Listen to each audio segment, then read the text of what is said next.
Bismillahirrahmanirrahim. Assalamualaikum warahmatullahi wabarakatuh.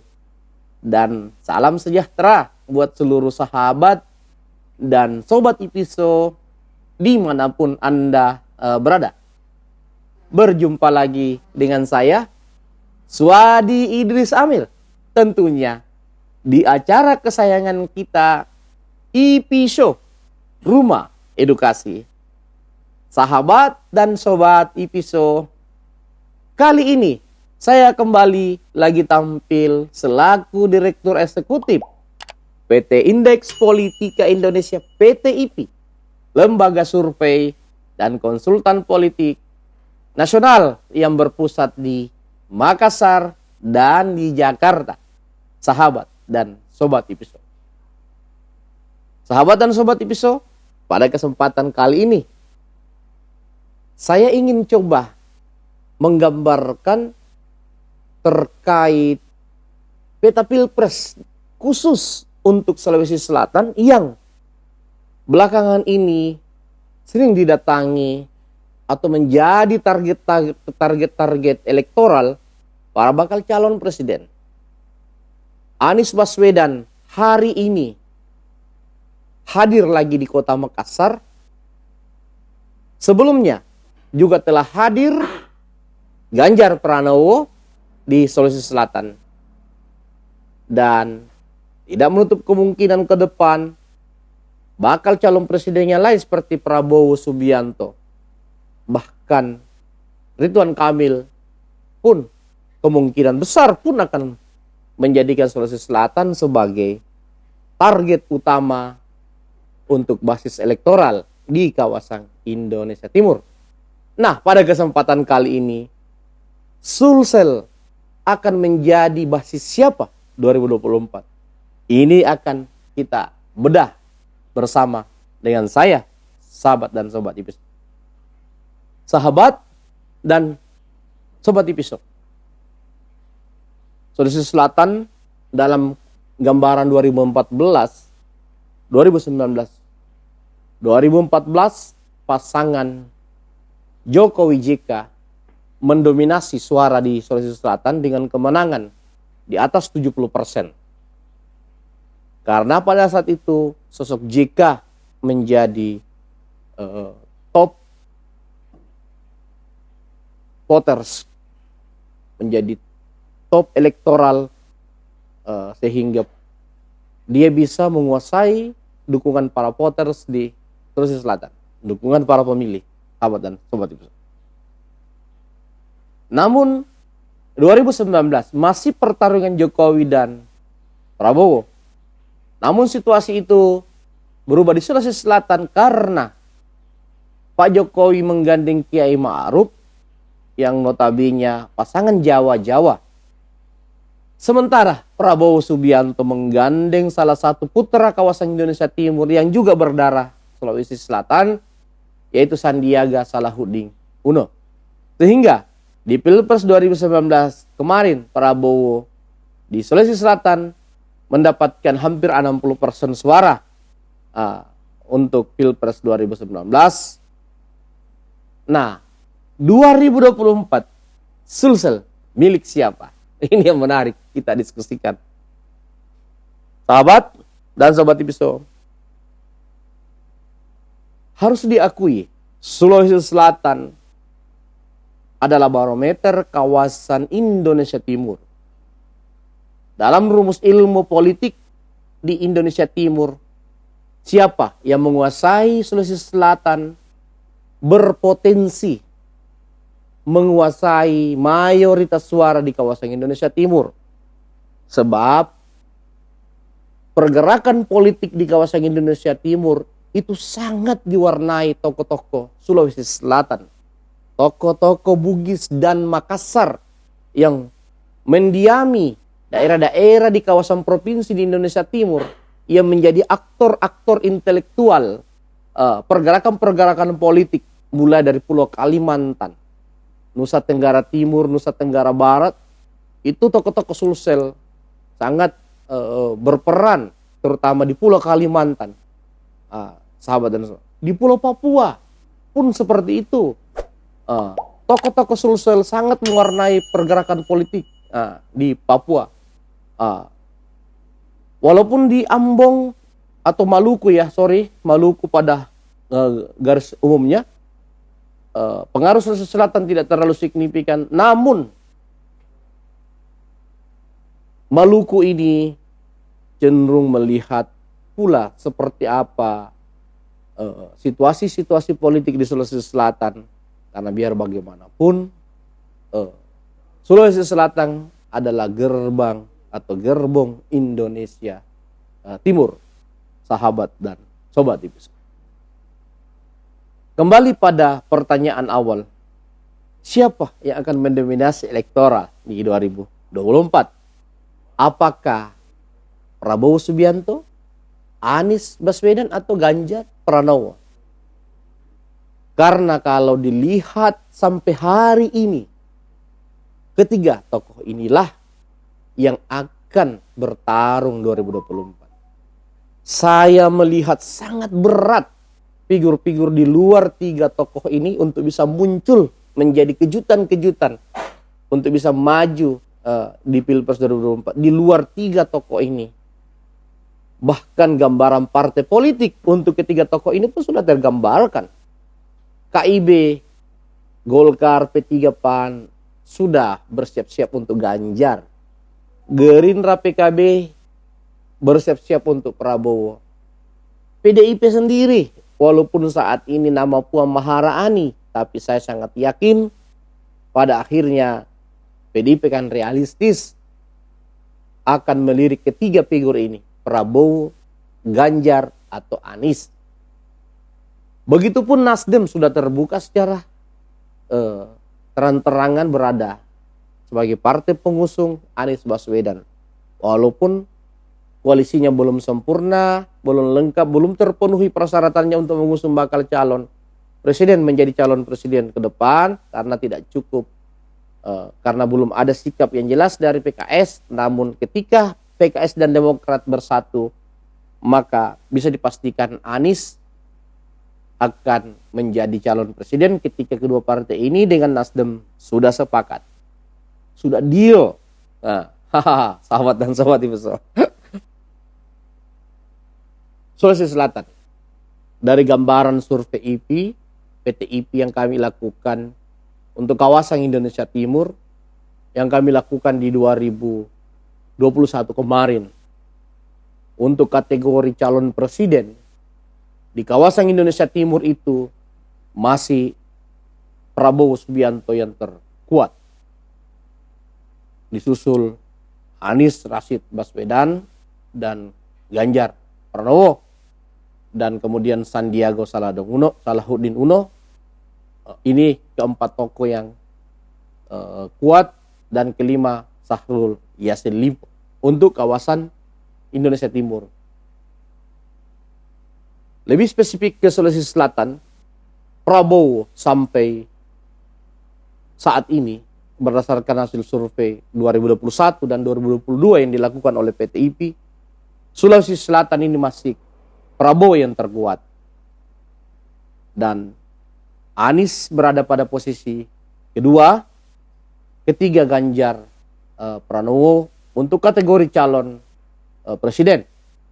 Kemudian yang keempat Sandiaga Salahuddin Uno untuk kategori calon presiden, dan kelima Syahrul Yassin Limpo untuk kategori calon presiden untuk survei khusus kawasan Sulawesi Selatan, sahabat dan sobat IPSO. Pertanyaannya, apakah Anies ingin mengambil alih Sulawesi Selatan menjadi basisnya bersama Nasdem dan tentu loyalis-loyalisnya yang melakukan gerakan-gerakan politik sistematis di Sulawesi Selatan? Mampukah Anies menggeser dominasi Prabowo? Ini yang menarik kita bedah.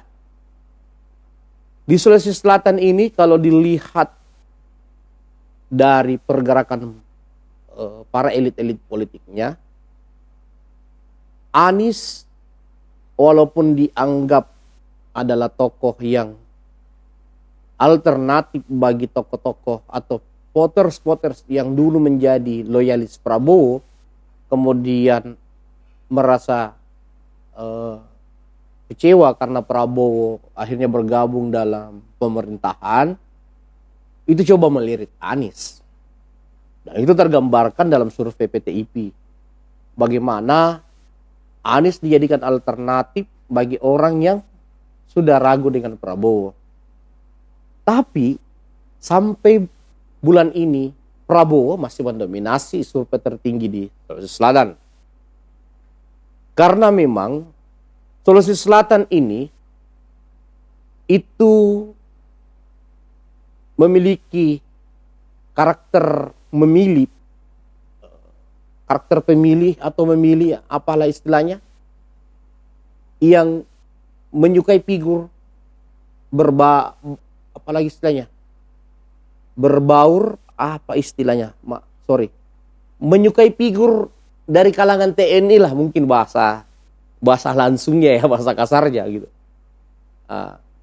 Sulawesi Selatan itu senang dengan figur yang berkarakter tegas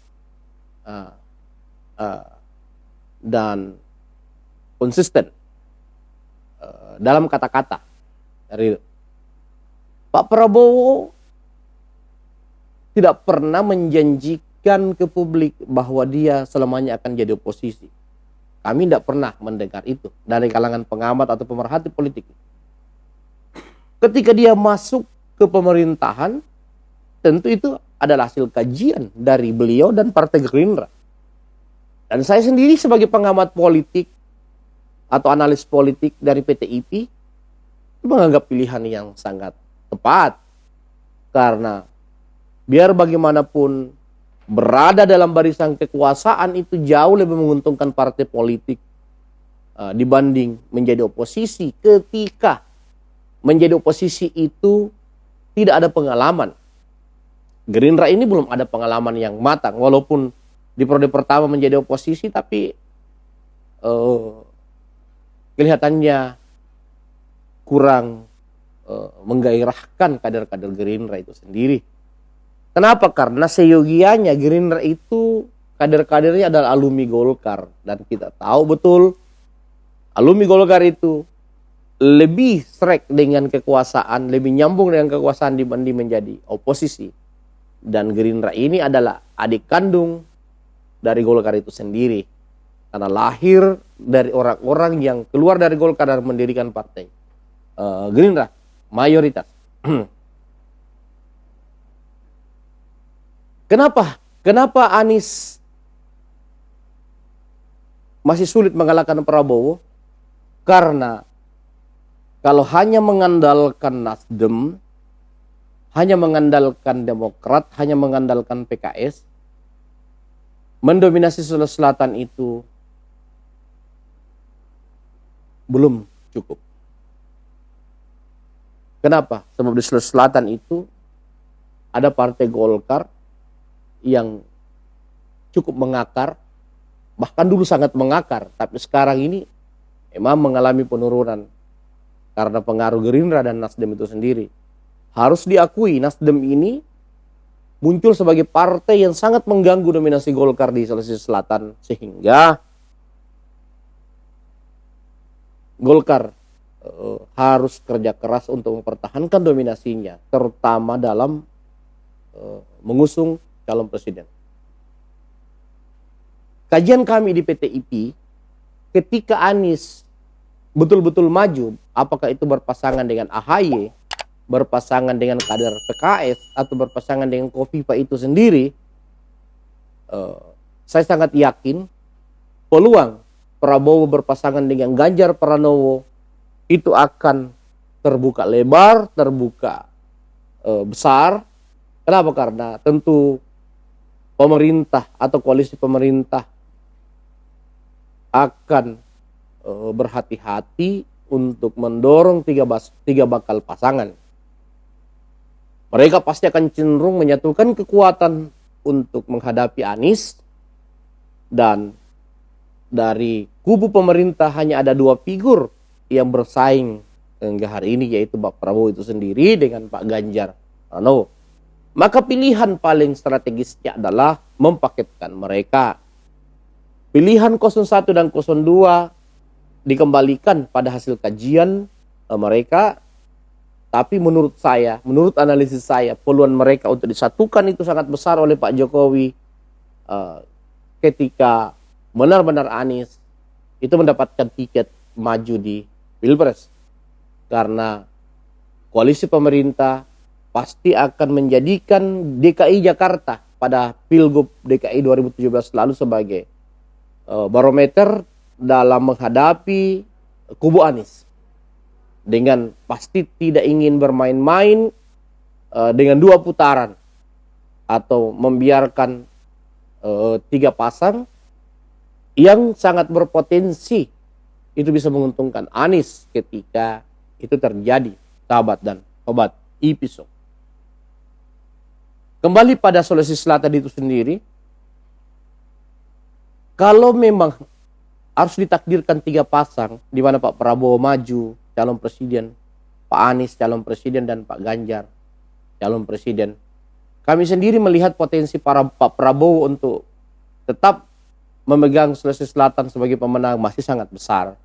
Karena hasil survei elektoralnya masih jauh mengungguli Anies dan Ganjar di Sulawesi Selatan.